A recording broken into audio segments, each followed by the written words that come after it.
Good afternoon, everyone. This is Colin Meyer, Marketing Coordinator for eQuorum, and I'll be your host for today's New World of Engineering webinar. We do recommend you call in on your phone for optimal sound quality, and we ask that you place your phone on mute until the end. If you're listening on your computer, we ask that you turn your video off as well. We'll be answering questions at the end, so feel free to send those to me using the chat feature by my name in the column on the right-hand side of your screen. This will be the speech bubble icon. This window can be minimized for full screen viewing. We will be recording this for later distribution. I have with me eQuorum CEO and President Scott Brandt. We're ready to get started. Thanks, Colin, and thank you everybody for giving us your time. The presentation will be about 30 minutes or so, and we'll be answering questions at the end. If you have any questions, please send them, as Colin said, using the chat feature. Send them to Colin, C-O-L-I-N. He'll show up in the list on the right-hand panel. And if we don't get through all the questions, we'll be happy to email you answers at the end. Also, too, please just hit your mute button if you haven't already done that. Turn off your video. And like we said, we're recording, so upon request, we'll be happy to send you a link to the recording. So what will we talk about today? Briefly, we're going to be covering the tips and tricks for managing engineers who are now, unfortunately, working from home. We'll cover topics such as historical obstacles, benefits of working from home, security, workflows, communications, accountability, teamwork, and lastly, the tools needed for success. So first, let's talk about some of the historical difficulties that come with working from home. Telecommuting has been around for a long time, but it's not until recently that it has spiked in popularity for a number of reasons. Historically, schedule management has been the most difficult for teams, which has really hurt the productivity of working in this way. Employees typically have many scheduling conflicts, which tends to make collaboration even more difficult. In addition to this, employees have reduced supervision and direction, which makes it difficult for them to prioritize and complete tasks. As a result, those who are working from home have had to carefully manage their own time in order to complete projects quickly and accurately. So let engineers wander down different paths, and invariably they will. Telecommunicating has also raised security concerns, since companies now have less control over their files and documents that are being distributed around and being used. Communication requires effort from the team members, which is made even harder by not being in a single location. So traditional telecommunications options like fax and phone and even text don't motivate employees to share the information. And lastly, there was just less camaraderie and general team building opportunities when we're all working from home. Fortunately, with advances in telecommunication and collaboration tools, it's becoming easier to connect employees with each other than ever before. So the benefits of having remote employees, there's some engineering functions that just don't lend themselves to working outside an office, but almost all jobs have some components that can be accomplished virtually. Studies have shown that about 83% of workers reported increased productivity since making the decision to work remotely, often because workers experience less stress working from home as opposed to being in the office, and partially because employees no longer have a commute. Studies have also shown that allowing employees to work from home improves job satisfaction, motivating employees to work longer hours when they are working from home. It said that remote workers record an average of 4 more hours per week than their on-site equivalents. So on average, we're talking about 4 hours per week or 5 to 10% increase in production. And this can be significant. Allowing employees to work from home also permits companies to recruit top talent regardless of location, particularly beneficial to industries, where employee scarcity is prevalent, such as the software and engineering services industries. By, allowing engineers to work remotely, companies now have a larger pool of potential employees and can spend less time and money hiring new employees. And in terms of cost, just lower costs, of course, companies find they can cut costs by having employees work from home. They require less office space, obviously, and therefore save on associated overhead costs as well, including supporting costs like coffee, snacks, cleaning. In general, office space is just expensive. So we're going to talk about some key aspects that we worry about with engineers working at home. We'll talk about a key worry here is ensuring data and system security. First, file encryption is one way that your organization can keep your files safe. File encryption means providing vault-like security for files that reside on media, either in a stored state or files being sent via the internet. Companies can prevent unauthorized access of these files by encrypting them where they're stored, on users' devices and on servers, and files that are in transit using SSL encryption. SSL encryption, as you may know, is standard today and is what's represented by that little s in the HTTPS in your URLs. When it comes to distributing files to third parties, it's important that files or documents are not sent using unsecured email attachments, since email is not designed with privacy or security in mind. Emails can easily get compromised on your devices, on networks, on servers, and certainly in transit. In contrast, a tool like a document management system, a DMS, that utilizes a private cloud server can provide strong control and security over your company's files. So where possible, use links to drive third parties back into your secure DMS, where there they can view, markup, and comment in a secure environment. In today's world of data security, it's all about access control, and companies can actually improve security by restricting file access to users that don't need access.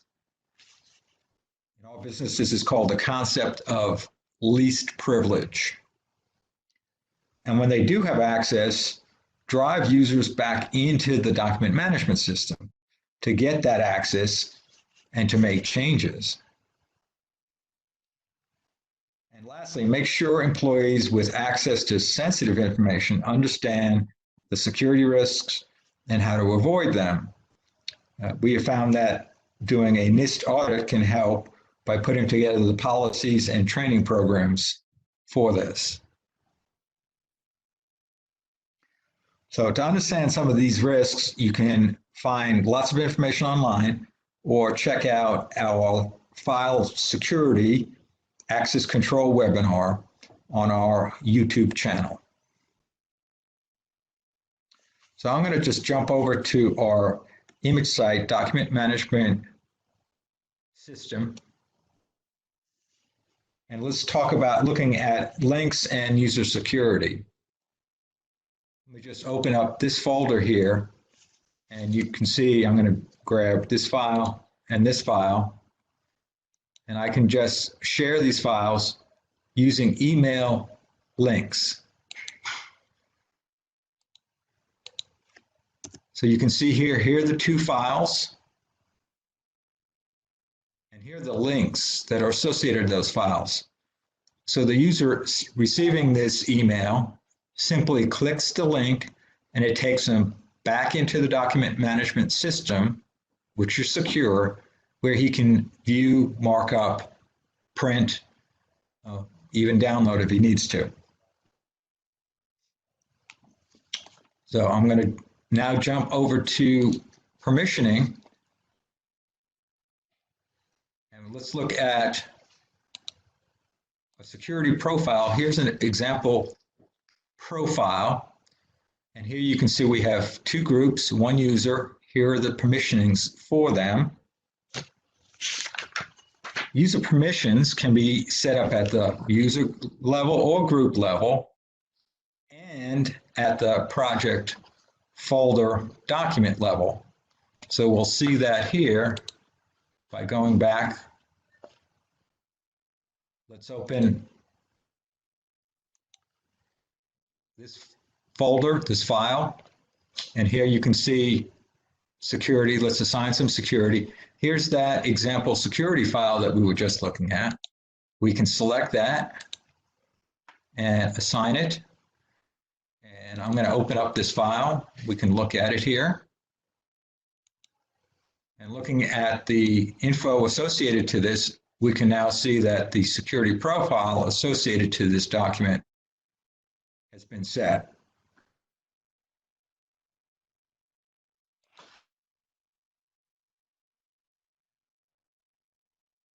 Going back to our presentation, let's talk about managing workflows. We find that companies really struggle to manage their engineering workflows.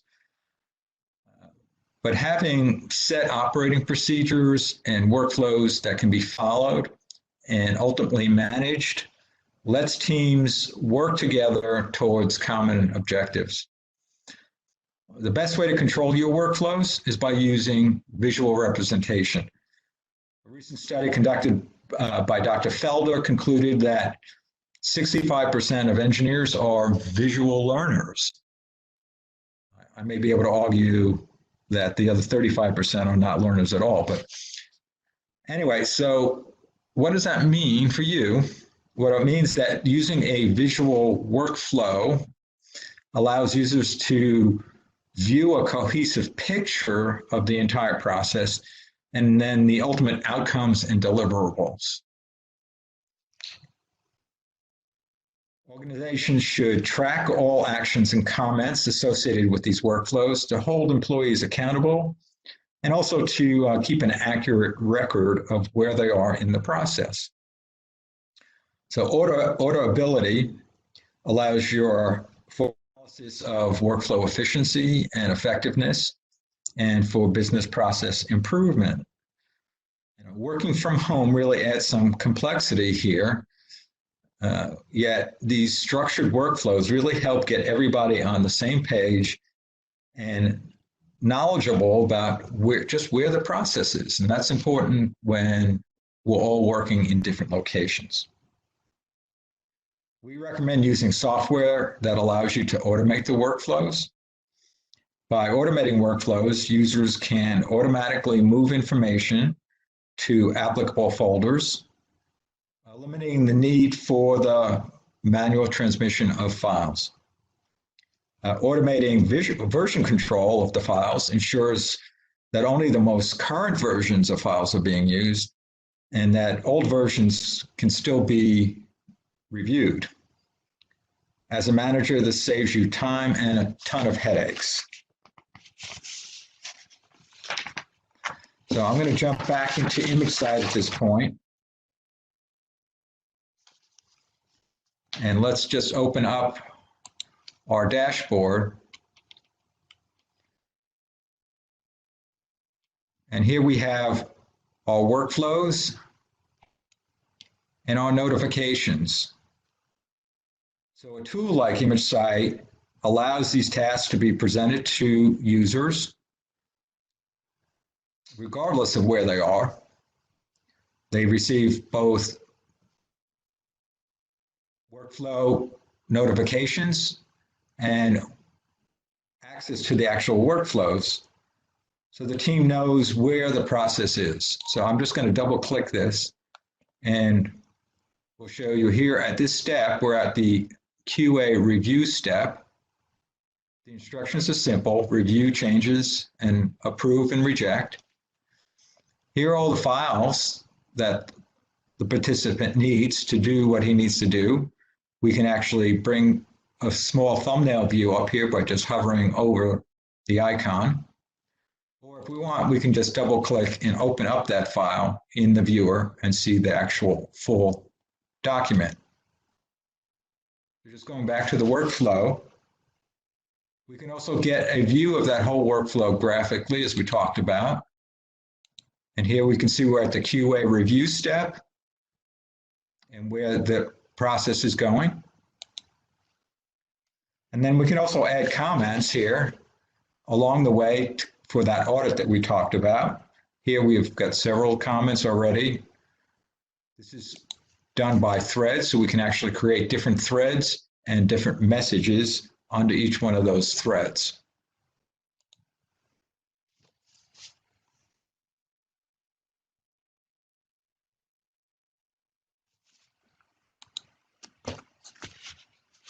Let's talk about communication.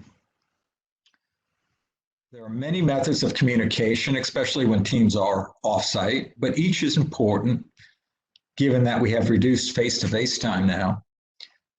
Ultimately, it's a good idea to establish a centralized medium of communication. So choosing a centralized place for communications allows engineers to see what team members are doing and also keeps records of their conversations. So it's a great idea to use a text message type notes and chat feature, and also to offer a collaboration tool that many users can use at the same time in real time. So tools like Slack and Google Hangouts are particularly good for this, but we feel that some companies like their communication to be centered around their documents. For example, let's take a team that can all view and comment on the same drawing or document at the same time online. It's also a good idea to encourage the use of videos and pictures and audios in the messages. These add a lot to the value of the communication. So it all depends on what works for your company and what you guys are looking for. So also, let's make sure that you're making the most of these communications by providing constructive feedback, since it gives team members the opportunity to learn where they need the most improvement or how things should be done differently. This in turn keeps communications alive and can even boost employee morale because employees have the chance to be heard and don't have to guess whether they're doing things the way they're expected to be done.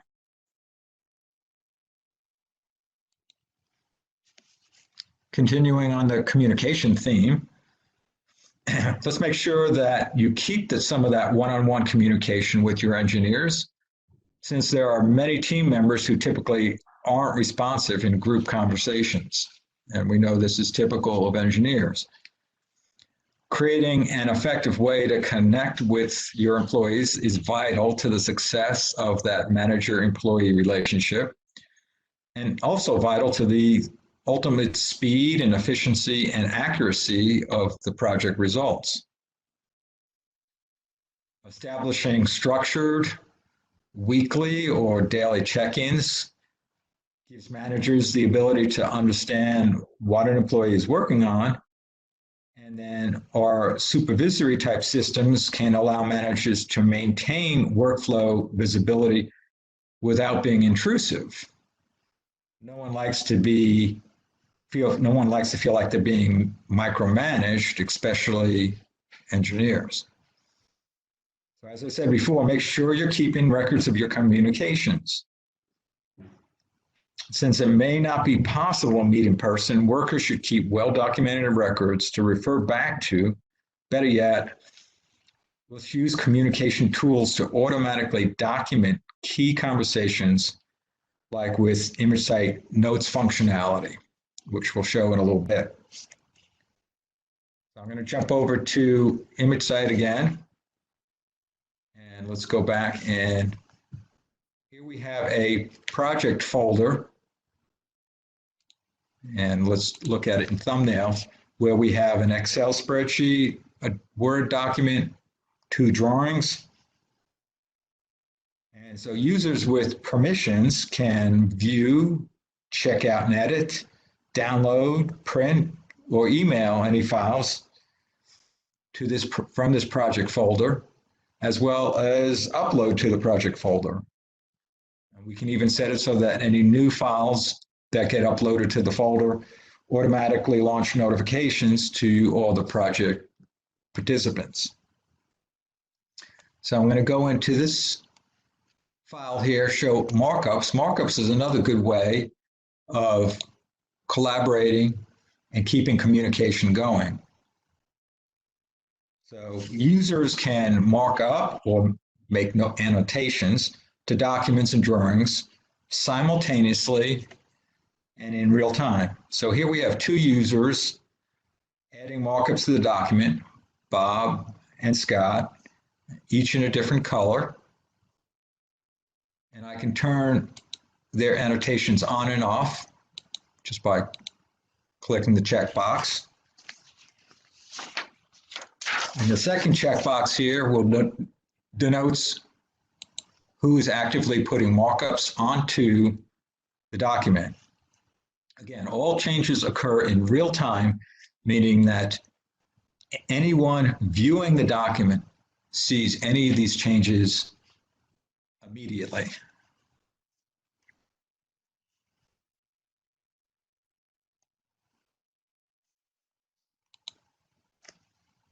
So let's talk about increasing the level of accountability. We always need to establish expectations, especially early on. Documenting expectations gives employees goals and boundaries, but you should note these can be revised as the project proceeds if needed. So it's important to clarify and then re-clarify goals when moving to home-based working, since it ensures team members know who to turn to when they need help or information is needed. I know re-clarifying goals sounds like, moving the goalposts here, but as every engineer knows, rarely do project plans not get changed.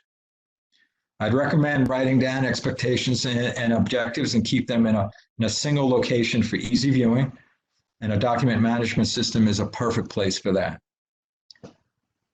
Lastly, you need to schedule meetings appropriately to ensure employees are on track and meeting project deadlines. This sounds really basic, but from experience, having a system to track and report on these meetings really helps make sure that they happen and they happen on time. Continuing with accountability, audit trails can be a powerful tool for tracking progress and increasing accountability of workers.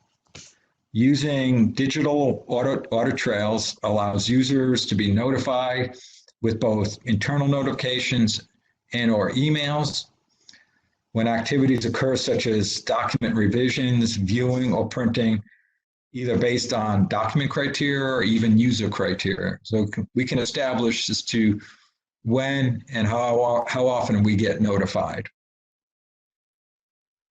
Audit trails also give managers the ability to review actions post-mortem and to analyze who did what and when. This helps us do our business process improvement so we can have faster and less error-prone workflows.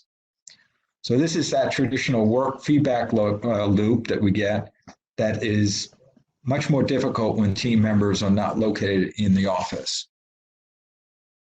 So in terms of sharing notes and audit trails, let's jump back into ImageSight and let's open up our Excel spreadsheet here.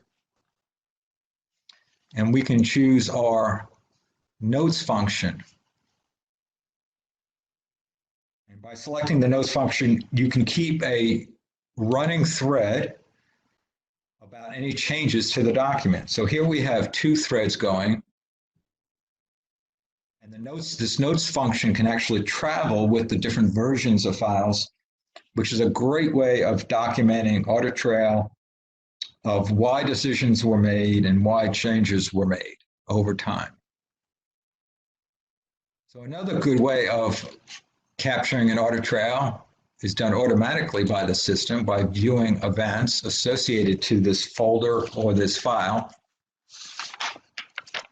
And here you can see on this document who opened the document, who viewed it, even who marked it up, and even who downloaded it over time. So we capture every action for this document or for this folder, which makes for a great audit trail for analysis purposes.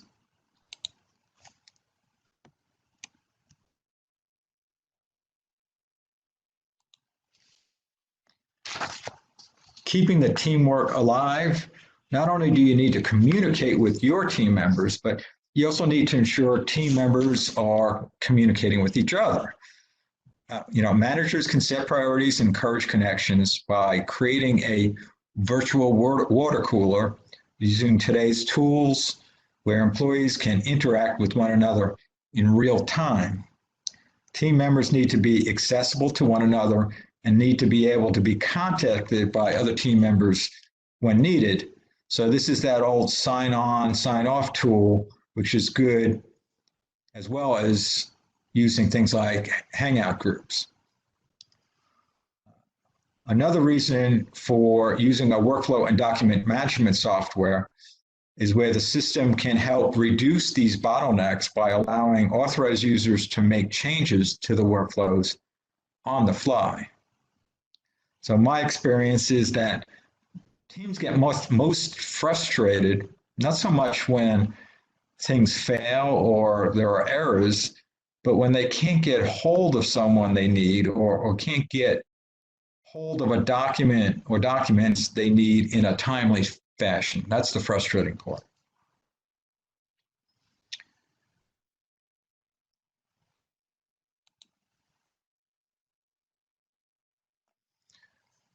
Tools for success here, whatever goals your business is trying to achieve, it's important to find the tools that work best for you and your business.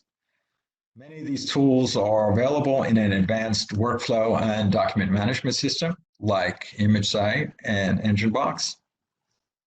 A DMS can help managers create an environment that connects these engineers with their team members and management, serving as a virtual meeting place for employees across the organization. Great when we're in different locations working from home. These systems are intuitive for engineers and use a system that's typically logical, analytical, and provides feedback and identifies workflow delays and errors. I know intuitive for engineers may be a bit of an oxymoron, being one myself.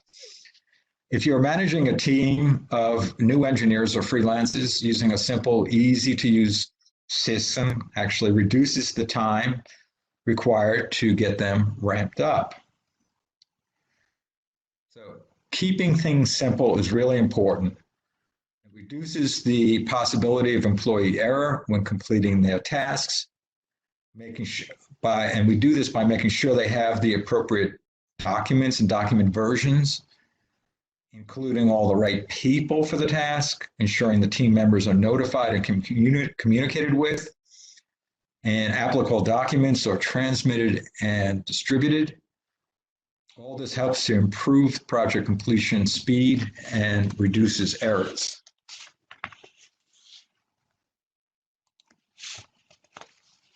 Quick overview of eQuorum. We're an Atlanta-based company spun out from Byers Engineering in 1996. We develop and sell and support ImageSight. It's a web-based workflow and document management, distribution, and collaboration solution. EngineBox.com is our cloud-based engineering workflow DMS. And PlotStation, which is an enterprise printing and plotting solution. We sell products through our direct sales force and in partnership with integrators and software resellers, and with our partner Xerox in a number of countries outside the US. And we resell Canon wide format printers.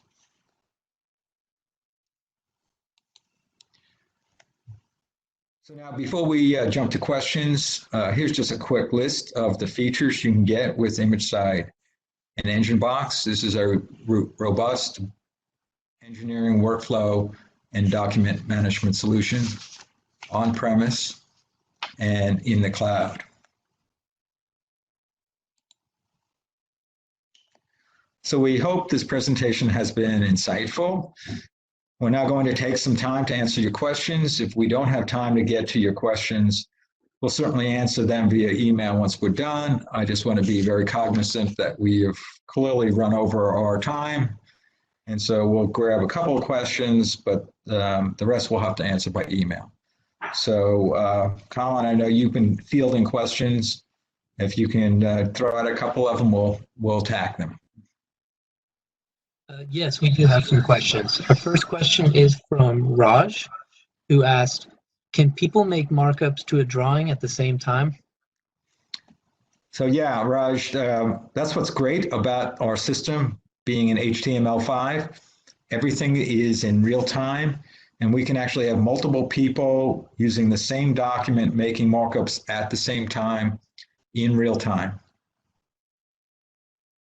Another question?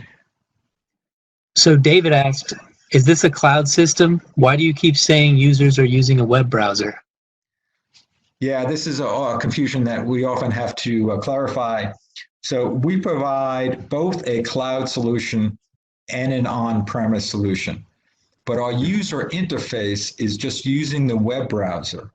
So this allows us to not have to deploy any software for your computer or your tablet or even your smartphone. You just use that web browser that's already on your device. That web browser can be Chrome or Firefox or Safari or Android. We don't care. So that makes us platform agnostic. And it's a great way to get up and implemented really quickly. So Mary Ann asked, can our engineers get to your system from their homes? So good question. So if you're using our cloud system, then you just go to our enginebox.com website. If the system is on-premise, then you'll need to get a VPN into your network. So you'll need to work with your IT group to get that set up.